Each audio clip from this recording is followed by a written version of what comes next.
A new geopolitical storm is gathering just south of the United States. In a move that signals a sharp escalation in Washington's posture toward Havana, President Donald Trump has formally declared a national emergency over what he describes as an imminent threat posed by Cuba. The decision follows recent U.S. military actions in Venezuela and places unprecedented economic pressure not only on Cuba, but also on any country that continues to supply the island with vital energy resources. Before we dive in, subscribe to the channel and turn on notifications so you don't miss in-depth, fact-driven coverage of the world's most consequential geopolitical developments. On Thursday, President Trump signed an executive order designating Cuba as an unusual and extraordinary threat to U.S. national security and foreign policy. The declaration grants the White House sweeping authority to intensify economic measures against Havana and expand penalties beyond Cuba itself. According to the order, the administration will impose steep import tariffs on any country found to be selling or facilitating the delivery of oil or petroleum products to Cuba. The Secretaries of State and Commerce have been tasked with identifying alleged violators and advising the president on appropriate tariff levels. The White House framed the move as a necessary response to what it characterizes as destabilizing behavior by the Cuban government. The emergency declaration formalizes an aggressive energy squeeze that has been building for weeks. Earlier this month, U.S. military operations in Venezuela resulted in the removal of President Nicolas Maduro, cutting off Cuba's largest and most reliable source of crude oil. With Venezuelan supplies halted, attention turned to Mexico, Cuba's remaining major energy partner. U.S. diplomatic pressure on Mexico has further narrowed Havana's access to fuel, pushing the island into an increasingly precarious position. Energy tracking firm Kepler estimates that Cuba now holds no more than 2 to 3 weeks' worth of oil reserves.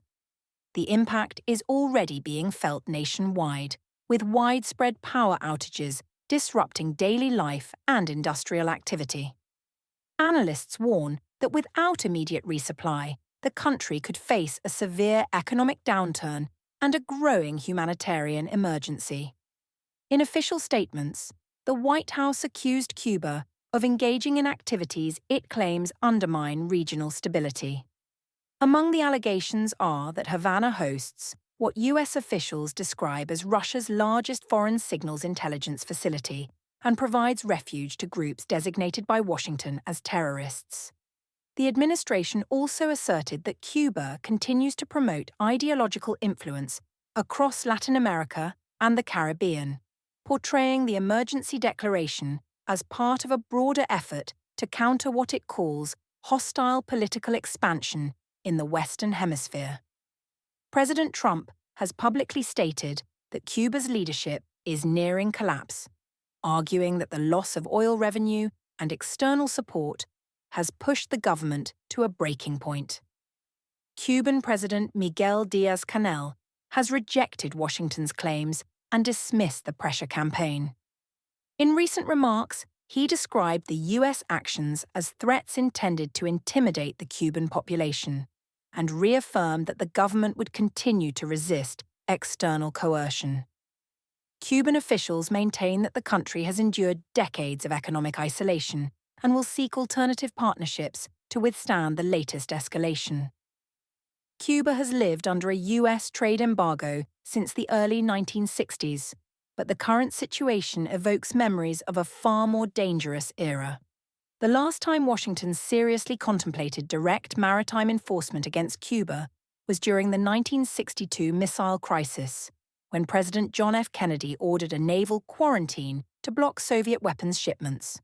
While no naval blockade has been announced, the combination of tariff threats, diplomatic pressure, and energy restrictions marks one of the most severe confrontations between Washington and Havana in decades. As tensions rise, the coming weeks will be critical, not only for Cuba's energy security, but for regional stability across the Caribbean and beyond. This story is still unfolding, and its consequences could reshape political and economic dynamics throughout the Americas. If you value clear, structured, and unbiased geopolitical reporting, subscribe now, like the video, and share your thoughts in the comments. We'll continue to bring you calm, in-depth analysis as global events evolve.